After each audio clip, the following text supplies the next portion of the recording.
Une femme qui s'est distinguée parmi plusieurs sur son savoir-faire, son dynamisme, son humilité, une probité morale, l'esprit de domination, son expérience et tant d'autres.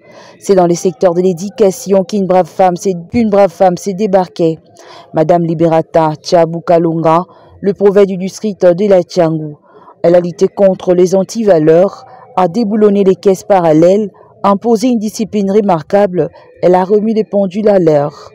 Sur ce, l'Union de journalistes pour l'émergence du Congo, UJEC en sigle, a jeté son dévolu sur cette femme de terrain. Mama Social Liberata Tchabou, question pour l'honorer vivant et l'a poussée à faire encore mieux. Face à plusieurs défis dans le secteur de l'éducation et surtout dans ces districts, la Dame de Fer s'est qualifiée par rapport à ses prédécesseurs. L'un de ses conseillers l'avoue. Je suis très content, je suis joyeux de voir mon chef être honoré par vous. Vous m'avez surpris personnellement avec les éloges que vous avez faits sur elle. Je me suis demandé d'où est-ce que vous avez puisé ça. Qui vous a dit ça? Nous, on ne vous a pas vu, mais vous avez tiré ça d'où? Ça m'a surpris. Ça m'a surpris. Je vous dis d'abord merci parce que vous avez reconnu les œuvres que font mon chef. C'est une femme de fer. Tchabou Kalunga Liberata. C'est une femme qui a brisé ce que les autres n'ont pas pu faire. Une femme qui a réussi là où les hommes ont échoué. Mais pour cette joie que j'ai, je manque le mot pour beaucoup parler. Merci. Mais du moins, je suis disposé à le soutenir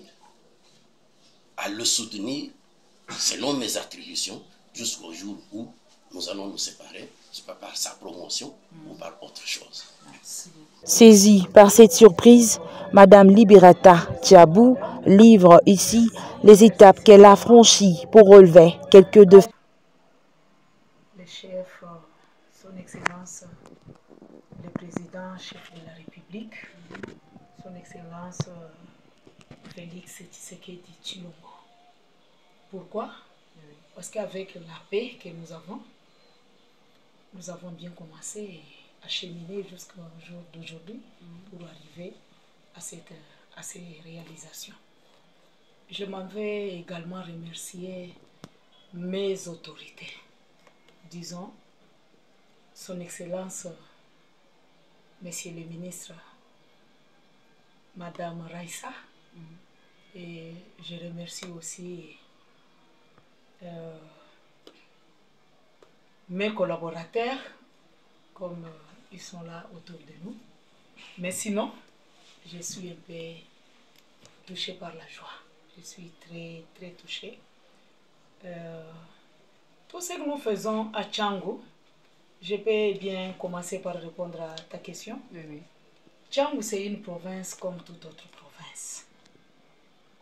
Je l'avais dit dès mon arrivée à Tchangou que j'avais deux missions. La première mission était à calmer, aller jusqu'au bout, faire disparaître ce qu'on appelle antivaleurs. La deuxième mission était de ne pas laisser le piney brûler à Tchangou. Okay. C'était les deux missions que son Excellence Tony Mwaba m'avait confiées à son temps. C'est là où je parle de son Excellence Messier. Donc j'allais parler de son Excellence Messier le ministre Tony Mwaba qui m'avait confié la province. Mais alors, arrivé ici depuis le 11e mois 2023, comme vous venez de le dire, j'ai bien sûr trouvé du travail. Il a fallu me multiplier en morceaux pour maintenir cette paix que vous avez trouvée à Tchangou. C'est avec la prière. La première de toutes choses, c'est la prière. Je l'ai fait. Je l'ai fait au nom de ma province, au nom de mon pays, au nom de mes personnels, tous, au nom de toutes les écoles, réseaux confondus. Alors Dieu ne m'a pas abandonné, il m'a accompagné. Il m'a donné aussi le personnel qualifié. Il y a une petite équipe qui se multiplie aussi à morceaux comme moi, leur chef. Nous sommes avec eux. Tantôt ils sont dans leur bureau, tantôt ils sont avec moi pour m'accompagner sur terrain. Cela a fait que nous avons eu le temps de tout maîtriser, les 4 coins de Tchango. Pour bien maîtriser, il a fallu commencer par identifier une école à l'autre. Commencer à descendre dans toutes les sous-divisions. Je l'ai tracé, je suis partie, j'ai fait la descente dans toutes les sous-divisions. Tchango a 10 sous-divisions. Alors j'ai eu le temps de palper toutes les sous-divisions. Je les ai écoutées. Je suis restée avec eux. Quand je partais, je prenais toute la journée pour une sous-division. Alors j'avais le temps de les écouter, de comprendre qu'ils avaient des problèmes à résoudre. Là où il y avait la facilité de résoudre directement, je le faisais. Là où ça me demandait que ça passe à l'étude avant de résoudre, je l'amenais au bureau d'études. Là où il fallait faire les rapports aux autorités, je le faisais. Ainsi, j'ai suivi les gens jusque chez eux. Là où il fallait arriver aussi dans des églises, parce qu'ils se cachaient même dans des églises. Ils se disent, ils sont là comme les responsables des églises, mais ils ont des écoles, ils se cachent derrière les églises, ils notent, ils demandent des frais illicites par rapport aux arrêtés qui nous ont été demandés par les autorités. Parce qu'il y a l'arrêté. Les frais, c'est l'arrêté du gouverneur qui les fixe. Et tous les chefs d'établissement doivent être derrière ça. J'ai eu le temps de les préparer autour des frais.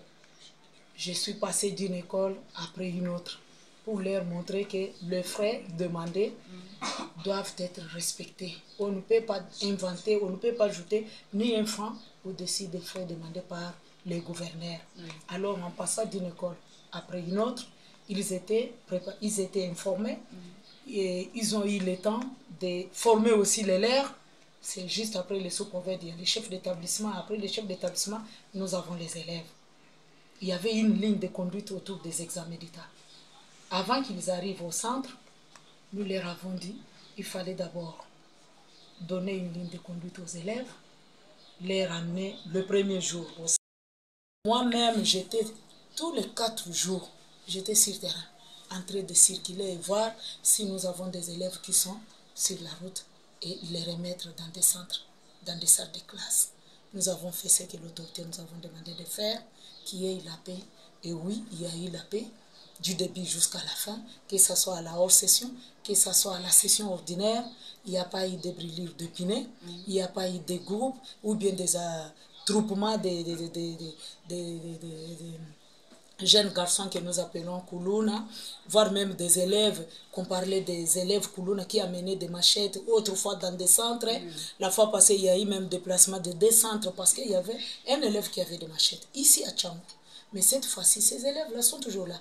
Mais ils ont observé une ligne de conduite qui a été donnée, sincèrement avec amour. Vous comprenez? Ainsi, avec le contrôle et suivi, nous sommes arrivés à la fin. Et la